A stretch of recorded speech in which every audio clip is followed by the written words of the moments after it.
I can't believe I'm doing this, my friend Bess Marvin muttered, poking morosely at her eggs.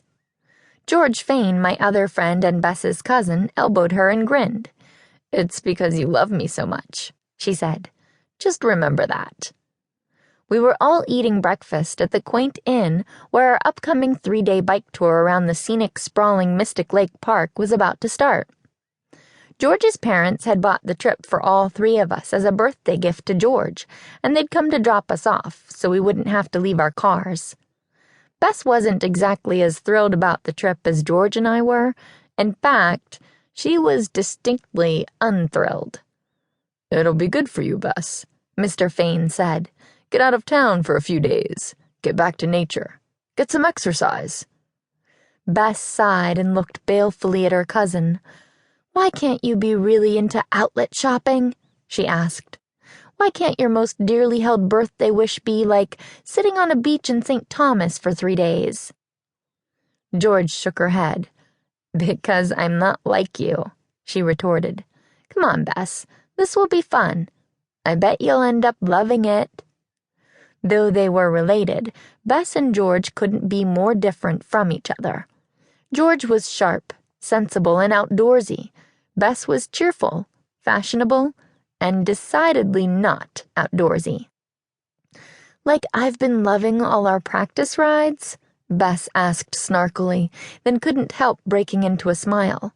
George and I both started laughing. "Come on, Bess," I said, gently nudging her.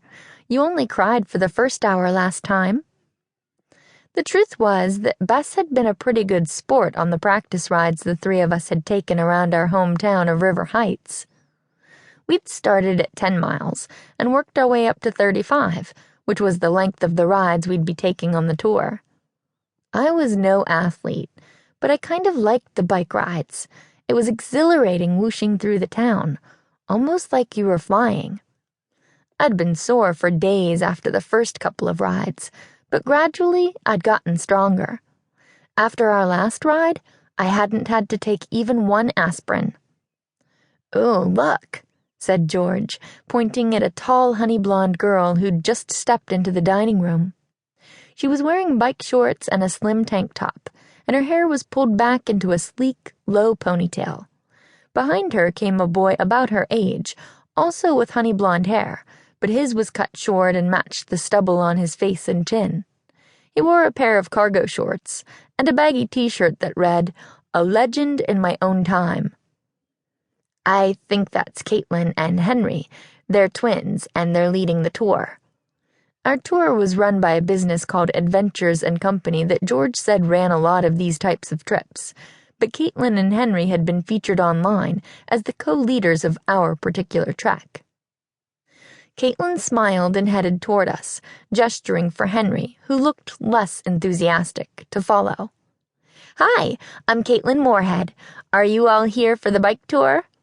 "We are," said Bess, standing and offering her hand. "I'm Bess Marvin, and this is my cousin George Fane and my friend Nancy Drew." Caitlin and Henry shook each of our hands. "Welcome," said Caitlin. "I think we're going to have a lot of fun." She smiled, but I couldn't help noticing that there was something tense behind her smile. Then again, maybe I was reading too much into it. I have a tendency to do that sometimes. See, my thing is solving mysteries. My friends love to tease me about it, but they're always happy to join me in cracking a case. Together, we've snagged more than our fair share of crooks in River Heights. If there was something odd in Caitlin's expression, Mr. Fane didn't seem to notice. "I'm Russ Fane, George's dad," he said. "Nice to meet you," Caitlin said, shaking his hand. "It's beautiful up here, isn't it?" Mr. Fane smiled, but his expression quickly turned serious. "And what are the safety procedures on a trip like this?" he asked. "What if, for example, there were an emergency?" Caitlin nodded, looking unruffled. "Well, I'll always have my satellite phone with me, so we can contact emergency services even when we can't get cell service," she said. The website for the tour had made it very clear there was little, if any, cell service in the Mystic Lake region.